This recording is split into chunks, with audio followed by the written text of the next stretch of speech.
Bonjour et bienvenue à toutes et à tous. Nous sommes à Patrimonia pour la 30e édition de ce grand rendez-vous annuel des professionnels du patrimoine. Et on va parler climat. Le climat qui est bien entendu la préoccupation numéro 1 du moment et des prochaines décennies, bien entendu. Et il se trouve que ce climat, c'est l'une des thématiques d'investissement phares de CPR-AM. On en parle tout de suite avec notre invité Arnaud Faller. Bonjour. Bonjour Vincent. Merci d'être avec nous. Vous êtes directeur général délégué en charge des investissements chez CPR-AM. Avant d'en venir à vos solutions climat, un petit mot de votre nouvelle identité visuelle que vous inaugurez ici à Patrimonia, dans les tons de bleu, c'est allégé. Dites-nous un petit peu à quoi ça correspond.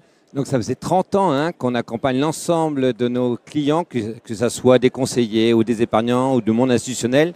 Et c'est vrai qu'il était peut-être temps de renouveler l'identité visuelle et de se projeter sur le futur. Donc l'avenir et notre présent, ça nous caractérise. D'abord, les caractéristiques historiques de CPR-AM, l'innovation, l'agilité, la proximité client, et 2, se projeter sur les évolutions des méga tendances qui façonnent la vie économique et qui nous donnent aussi des opportunités d'investissement dans l'ensemble des fonds thématiques sur lesquels on est très présent. Et on rappelle que vous gérez actuellement près de 60 milliards d'euros. Exactement. C'est le chiffre qu'il faut retenir. Bon, vous avez récemment sorti le 4e baromètre de l'investissement responsable. Quels en sont les grands enseignements ? Alors tout d'abord, je rappelle de quoi on parle. Il s'agit d'un baromètre où on interroge à la fois les épargnants directs et les conseillers qui soient issus du monde des banquiers privés ou des CGP. Donc quels sont les constats ? D'abord, l'investissement responsable est de nature à renforcer la confiance dans leur investissement et en plus les taux montent. C'est-à-dire qu'aujourd'hui, on a 68% des gens qui nous disent oui, c'est de nature à renforcer. Donc, et d'ailleurs, ça se traduit dans les faits parce que le taux de détention monte. On était à 19% il y a 3 ans, maintenant on est au-delà de 30%, ça progresse. Pour autant, il y a quelques freins. Alors quels sont les freins ? 1, le manque de preuves et 2, le manque de connaissances. Encore. Les gens demandent des preuves. Les gens demandent encore des manques de preuves. Pourquoi ? Parce que c'est vrai que c'est quelque chose d'un peu compliqué, il faut s'approprier le sujet. Donc il faut regarder les manques de preuves mais réels, c'est-à-dire que on a l'impression qu'il faut, au-delà des notes, il faut des chiffres qui reflètent les politiques des entreprises elles-mêmes. Mais les gens veulent du concret, c'est normal. Exactement, du concret, que ça soit sur la politique climat, sur la politique de l'eau, de la gestion des déchets, etc.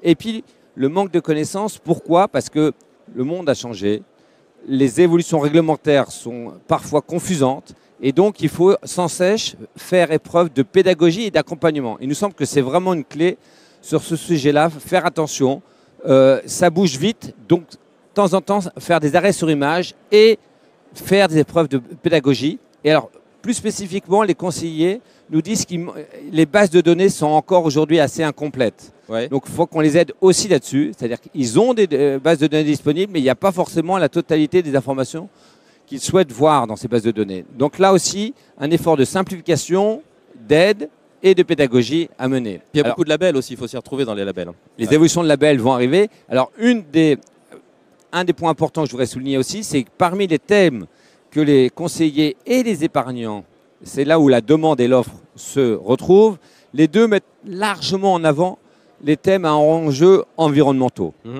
La préservation de l'environnement, la lutte contre le réchauffement climatique, largement devant tous les autres thèmes, que ce soit dans le monde social ou de la gouvernance.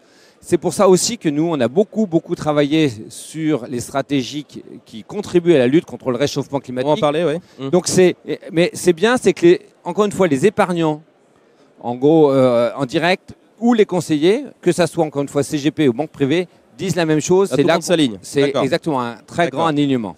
Alors on en vient à la façon dont vous répondez chez CPR-AM à cette demande d'investissement pour lutter contre le dérèglement climatique. Tout d'abord, comment sélectionnez-vous les entreprises dans lesquelles vous investissez ?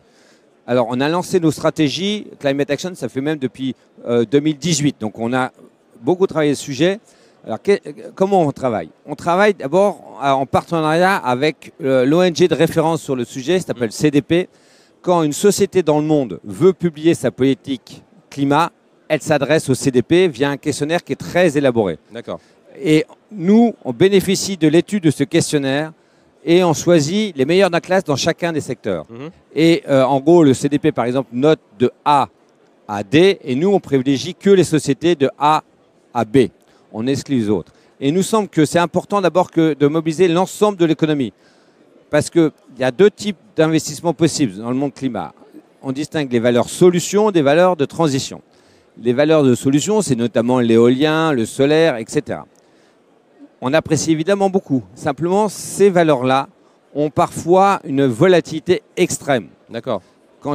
Pour illustrer le propos, c'est des valeurs qui ont pu progresser en 2020 au-delà de 100% en moyenne et depuis marquer vraiment le pas. C'est-à-dire qu'aujourd'hui, les années d'après, c'était des baisses. C'est un peu emballé là-dessus. D'accord. 20% minimum. Et même depuis le début de l'année, c'est très en retrait. Donc, il nous semble qu'il faut garder le cap parce que les politiques publiques et privées sont alignées sur le financement de ces valeurs-là. Mais il faut aussi constater qu'elles sont trop volatiles. Donc, dans un portefeuille, n'avoir que ces valeurs-là, c'est dangereux, il nous semble.